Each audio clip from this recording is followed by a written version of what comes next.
Hello guys, ഇതേ കിടപ്പുണ്ട് എൻ്റെ ചെയ്തത്. ഇതിപ്പോൾ എടുത്തിട്ട് ജനുവരി 11 എടുത്തതാണ്. 8 മാസമാകുന്നു. അപ്പോൾ ചാർജിന് ഇട്ടേക്കോ, അതുകൊണ്ട് കിലോമീറ്റർ കാണിക്കുമെന്ന് എനിക്ക് തോന്നുന്നില്ല. ഒരു സെക്കൻഡ്, ഞാൻ ഈ കിലോമീറ്റർ ഒരു സെക്കൻഡ്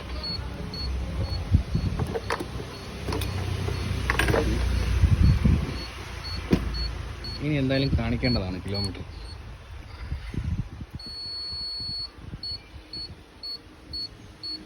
ആ 13,121 കിലോമീറ്റർ. ഓക്കെ. ഈ ശ്യാം വിഷ്ണോത്ത് ഒരു പുള്ളിക്കാരൻ, എല്ലാവരും EV യൂസ് ചെയ്യുന്ന ഓൾമോസ്റ്റ് എല്ലാവർക്കും മലയാളികൾക്ക് അറിയാമായിരിക്കും എന്നാണ് എൻ്റെ വിശ്വാസം. അപ്പോൾ പുള്ളിക്കാരൻ പറയാറുണ്ട് ഈ ചേതക്കിനകത്ത് മറ്റേ കട്ട് ഓഫ് ആവുന്നു എന്ന്. സി, ഞാനൊരു ആക്ച്വലി ഞാൻ എൻജിനീയറിങ് കഴിഞ്ഞിട്ട് മെഡിസിൻ എടുത്തു, അങ്ങനെ പോകുന്നൊരു മനുഷ്യനാണ്. അപ്പോൾ എനിക്ക് തോന്നിയിട്ടുള്ളത് ഈ വണ്ടിയിൽ ആ കട്ട് ഓഫ് എന്ന് പറയുന്ന സംഭവം റിലേ ആണെന്നാണ് തോന്നിയിട്ടുള്ളത്. കാരണം ഓവർലോഡ് വരുമ്പോഴത്തേനും കട്ടാവുന്നു, പിന്നെ അടുത്ത് ഓഫ് ചെയ്ത് ഓണാക്കിയാൽ സംഭവം വർക്കാവത്തുള്ളൂ.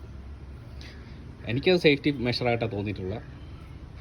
ഇനിയിപ്പോൾ ശ്യാം വിഷ്ണുത്ത് പുള്ളിക്കാരൻ എങ്ങനെയാണ് തോന്നിയത് എനിക്കറിയത്തില്ല. എൻജിനീയറിങ് കഴിഞ്ഞ ഒരുപാട് ആൾക്കാരുണ്ടാവും,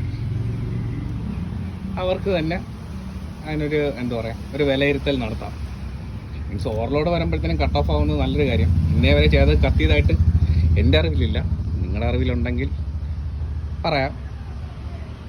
കത്താത്തതിനൊരു മെയിൻ റീസൺ ഇത് തന്നെ ആവണം. കാരണം ഓവർലോഡ് വരുമ്പോഴത്തേനും കട്ടാവുന്നു, പിന്നെ അടുത്ത് ബാക്കി നമ്മുടെ കാര്യം.